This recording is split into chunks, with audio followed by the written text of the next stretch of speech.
happiness in marriage is entirely a matter of chance. Very good, very good. So, curious from the audience, could you hear a difference?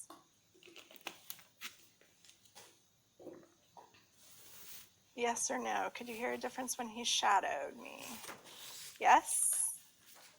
I definitely heard a difference, and you caught yourself. You almost did it again. You Yeah, means I almost was had an You use almost had an adding a sound after yeah. of. Yeah, Yeah, you I caught. also I noticed it. loved. Yeah. Did you notice it the first time, or did you only notice it after I said it? Out of curiosity. Means I noticed it the second time when I spoke. The Second. first time, Yeah. Yeah. yeah. Yeah. Good job, though. Very good job. I would say um, I've I can hear your restraint, but I've worked with many speakers that their native language is Hindi, and I know that although you said that one of your biggest hurdles is finding the right words to communicate when you're speaking, a lot of times coming from a native language of Hindi, because it's such a it's a cultural thing, but it's such a fast language. Yeah, means I I don't can hear speak Hindi, yourself. so I Oh, speak you some don't? different language. Yeah, I mean, India is a diverse Oh. country, so there are many languages just spoken over here. So I speak a Oh, different I just language. thought, oh, you speak, it's just not listed in Hello Talk, I guess, because I saw Hindi in your profile. Okay. Yeah.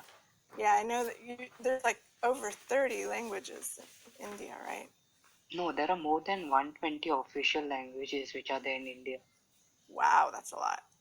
But what I was going to say is like I can hear you holding back that you want to speak faster, and you're doing a good job of regulating that because you're I can tell that you're pacing yourself when you're speaking. So I just wanted to give you some props on that because I know that that's not easy, and Yeah, you're okay. already doing that. Yeah, So very thank you good so job. much. Hello. Yeah, thank you, Deborah. Yeah, um, and I think you might have just the slight things like that, like adding the that you just have to watch for in pronunciations. But in general, your pronunciation was very good, definitely. And so, what do you think of what do you think the meaning of the sentence is? Happiness in marriage is entirely a matter of chance. So there is no assurance that if you marry a person, you will be always happy. So I think it depends on destiny, I think. Yeah, Is yeah, is that a the little bit. meaning? Yeah, I think so. I think that's a very good interpretation, especially having not read the book. It's interesting because Jane Austen now is considered a romance writer, but she wasn't considered a romance writer when she was writing. Honestly, the main audience at the time that she was writing was men, and she wrote about more the everyday character, not princes and kings and things like that. Although many were nobles. But it's interesting because they often, I just realized I have feedback on that. They often, just romance was not the main idea behind what what she went for. She did talk about marriage quite a bit, but it was because at the time, 250 years ago, women did not have careers and their lives depended on marriage. And so she was very kind of a bit of a feminist for her time. She definitely was an independent thinker, but she wrote in secret. She submitted her novels in secret. People didn't know she was a writer, and and she wasn't famous until after her death.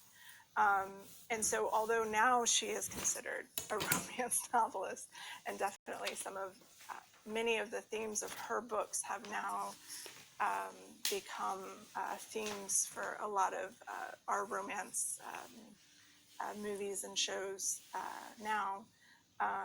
It's funny because it wasn't her intention. It's just marriage was at the time so important.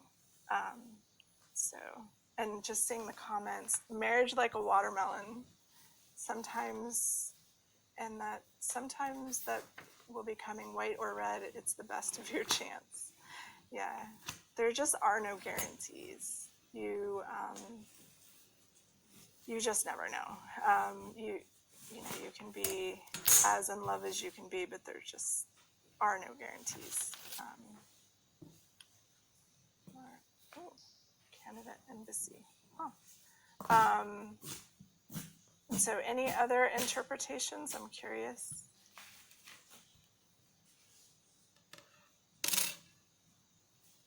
And you could say also that like marriage often is portrayed as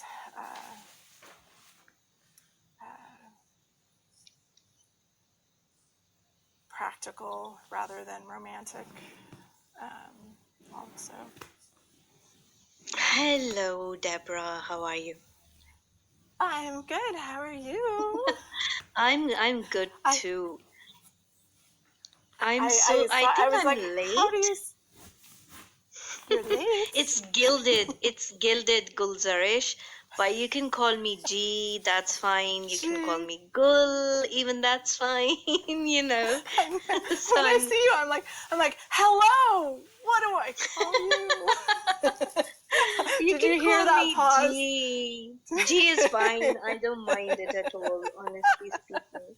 So you know what? The thing is, Deborah, I'll be honest, marriages are difficult, okay? Because they Mm, require the constant effort. What I've seen is that, people, they kind of romanticize the idea of wedding more than mm, the marriage. They're lost in the glitz and glam of this is what I'm going to wear, this is what we will be serving the guests, this is what we will. And the honeymoon period, it always exists. If you see, your honeymoon period even exists in your new job, where you've got very high motivation. Your honeymoon period exists in the new friendship that you develop. And later on, it becomes a tedious thing for you. So marriages are difficult. They're always going to require constant effort. And there is a thing which is called commitment. So you shouldn't lack commitment. That's the whole point. Respect, commitment, trust, peace, love, and constant communication. That's important. And what happens is that people think that, oh, it's been 5 years, somehow we are telepathic and she will understand this thing and he will understand. That's stupidity. Why? Because there are two types of growth in a marriage. One is mutual, one is individual. So individually, when you're not the same person that you were a year ago, how do you expect your spouse to know that? So communicate, let him know if you have some change in your belief system. Mutual growth depends on what you have together, like children and house and car and whatever. But you need to understand it requires constant effort. It's a work that you have to put in every single day, every single year. But without, compromising certain basics that should be there. You shouldn't be abusive emotionally, physically, or verbally in a marriage, because that is what really is the red line and what damages it. So just focus on the marriages are difficult, people. So when you do it, then please commit to it properly. I would totally agree. And I happen to have several close relatives getting married in 2026.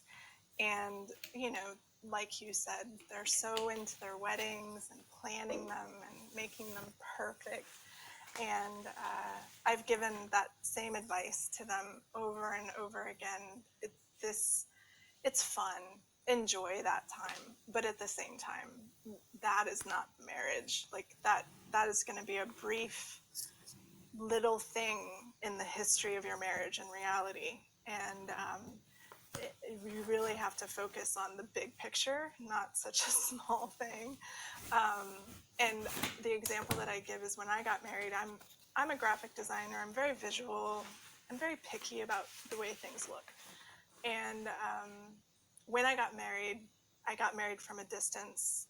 I got married in my hometown, and I was living 5 hours away. So my mom planned a lot of my wedding, and I'd come in for the things that I thought were important. I met with the florist, and I was like, these are all my don'ts. I don't want, I forget all the don'ts I didn't want. I didn't want yellow. I didn't want tulle. I didn't want this. I didn't want that. On the day of my wedding, the flowers were dropped off, and my entire don't list somehow became my do list, and that was what my flowers ended up. Oh, pink. That was it. I didn't want pink. I didn't want yellow. I didn't want tulle. I wanted them to be like in a ball, and everything was the exact opposite. And I just had to let it roll off my back. I was like, you know what? It's the exact opposite of what I wanted, but they're flowers. They're pretty. Might not be my taste. And at the end of the day, that wasn't what the day was about. It was, about committing to my partner. And so I gave that example to all my relatives who are getting married this year, or this coming year, that the wedding is just not as important as you really work it into your head when you're that age. And looking back, I feel like one of the most important things that happened before I got married, it's a weird thing to say, but very, very true, is that I had a huge argument with my husband. And it's a weird thing to say now, but we've been married for over 20 years. And I can say that I'm so glad that happened. And the reason I'm glad is if you get married to somebody and you don't know how they're going to react when they're angry, that's sort of a dicey thing to not know. So I'm very thankful that we went through a rocky patch before we got married, and I got to know what he was like when he was upset and angry. Because frankly, I just never got to that point in any other relationship prior to him. I don't know. I just never, I guess, was vested in a relationship enough to get to that point. And I'm thankful that we were able to get there and know that side of things before getting married. Because I think some people are in that so vested into a honeymoon period, and then they get married and they find out, oh my gosh, when they're upset, they're like this. I can't deal with that. So it's a weird thing to say, but that's the thing I'm the most thankful for. So it's a weird side note, but yeah.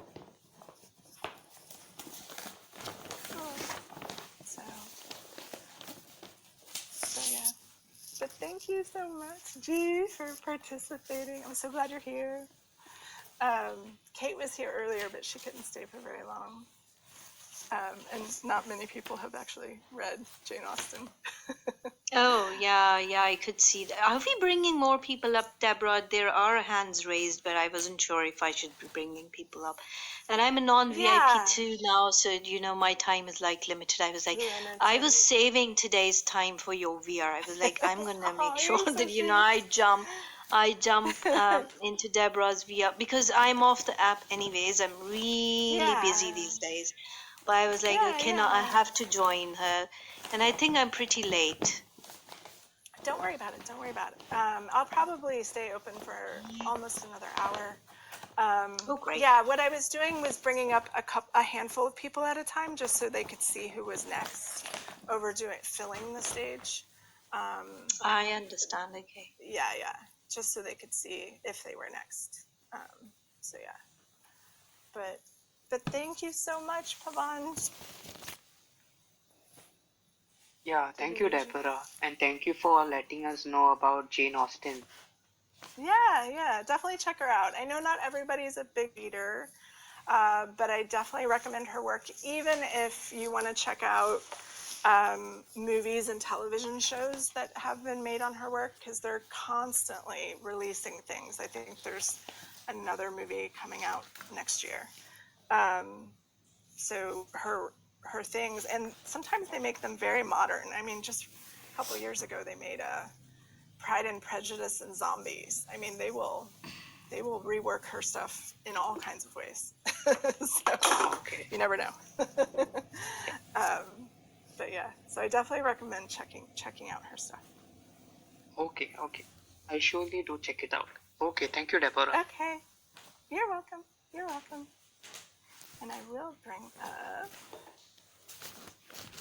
the next one so she knows. And next up we have, is it, oh, that was quite an entrance. Carrie? Yeah, it's Carrie. Hi, Deborah. Hi, how are you? Doing well. What about you? I'm good, I'm good.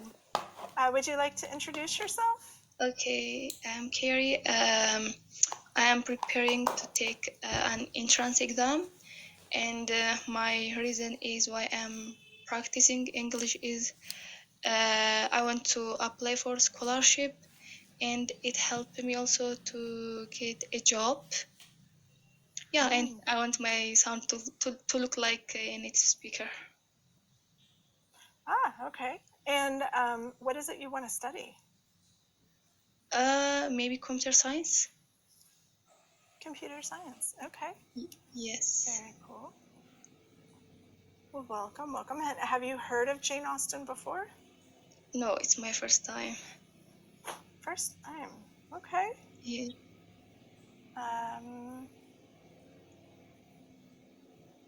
Okay, I have a good quote for you. And it's from my favorite book. Let's see. A lot of these are not long. Okay, there you go. Can you see the quote below? Oh, yes, okay. Vanity and pride are different things. Good job, good job. So I'm going to read it and then you can shadow me, okay? Okay. Vanity and pride are different things. Vanity and pride are different things. Good job, good job.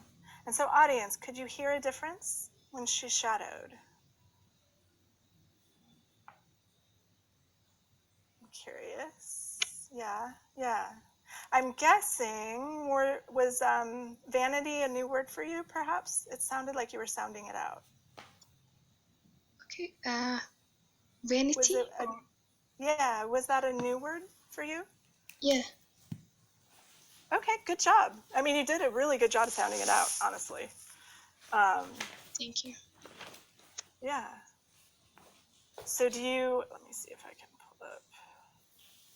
Do you know can you guess what that word means? I don't know. It's a new word for me, to be honest. Yeah. So it's sort of another word to mean to be vain.